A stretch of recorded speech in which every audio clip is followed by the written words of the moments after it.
She sat alone, her small hands trembling over her notebook. On the corner of her desk, she wrote something no one was supposed to see. "I have no friends." The words were quiet, almost invisible, but the pain behind them screamed. Classmates walked past, too busy to notice. But her teacher saw. Emma was a quiet girl, barely noticed by her classmates.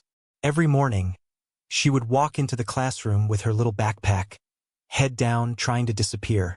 She wasn't shy because she wanted to be. She was shy because no one seemed to care. She watched other kids laugh together, trade pencils and stickers, whisper secrets in corners, while she stayed tucked away at her desk. She loved drawing and reading stories about magical worlds. But even that brought no comfort when the bell rang and everyone rushed off to join friends. Sometimes, she imagined what it would feel like to be invited to sit at a table or share a joke. But every day ended with her quietly packing her bag, feeling invisible. Her parents noticed her sadness, but with busy schedules, they couldn't always be there to see it. School was supposed to be a place of friendship and laughter. Yet for Emma, it was a daily reminder that she didn't belong anywhere.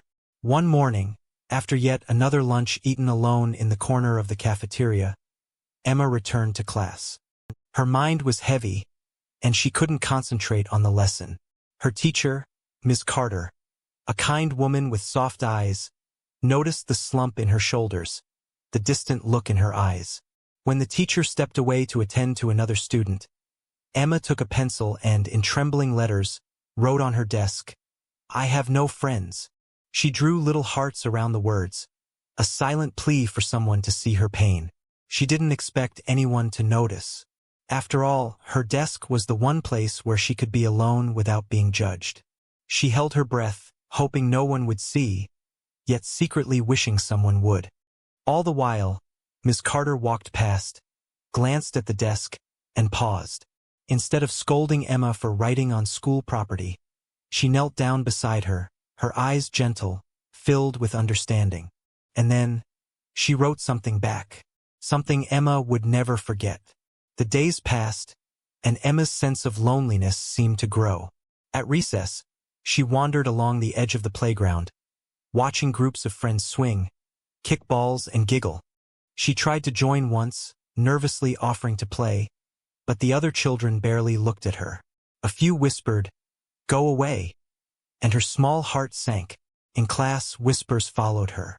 If she answered a question, a classmate would roll their eyes or mutter under their breath. Lunch was the hardest. Tables full of friends sharing food, jokes, and plans. Emma's sandwich felt heavier in her hands because there was no one to share it with. She began to wonder if she would ever belong anywhere. One day, a particularly harsh comment hit her like a storm. A boy in her class laughed loudly, saying, "Why does Emma even come to school? She's always alone." The room erupted with snickers, and Emma felt herself shrink into her chair. Her chest tightened, and tears burned behind her eyes. She wanted to disappear, to melt into the floor and be done with the hurtful whispers. Even her work felt unnoticed. When she drew something beautiful, her classmates barely glanced. Compliments were rare, smiles were rarer, and the world felt cold. Emma began to question if she even deserved kindness. Maybe, she thought, being alone was all she would ever know. At home, she wrote in her diary about the loneliness that clung to her like a shadow. "Why doesn't anyone like me? Why am I invisible?" Each word was a cry for connection, yet it felt like no one heard. By the time Miss Carter returned to the classroom after an errand, she noticed Emma sitting quietly, eyes red from holding back tears. Something inside the teacher stirred. She saw not just the sadness, but the little glimmer of hope that Emma still clung to, despite all the rejection. Miss Carter knelt beside Emma's desk, where the words, "I have no friends," still lingered. She didn't lecture or scold. Instead, she smiled softly and wrote, "I see you, care about you, and tomorrow, someone will sit with you." Emma blinked, unsure she understood. The teacher's eyes met hers, warm and sincere. Something shifted inside Emma, a tiny spark of hope that perhaps she wasn't invisible after all. The next day, Miss Carter arranged a small surprise. At lunch, she whispered to a few students, encouraging them to include Emma in their table. Nervously, Emma approached, expecting rejection, but instead, she was greeted with smiles. One girl offered her a seat, another shared her apple, and a boy asked if Emma wanted to join a game after lunch. For the first time, Emma felt something she had longed for: connection. Laughter replaced silence. Simple conversations, a shared sandwich, a giggle over a funny story. It all felt like sunlight breaking through a long, gray cloud.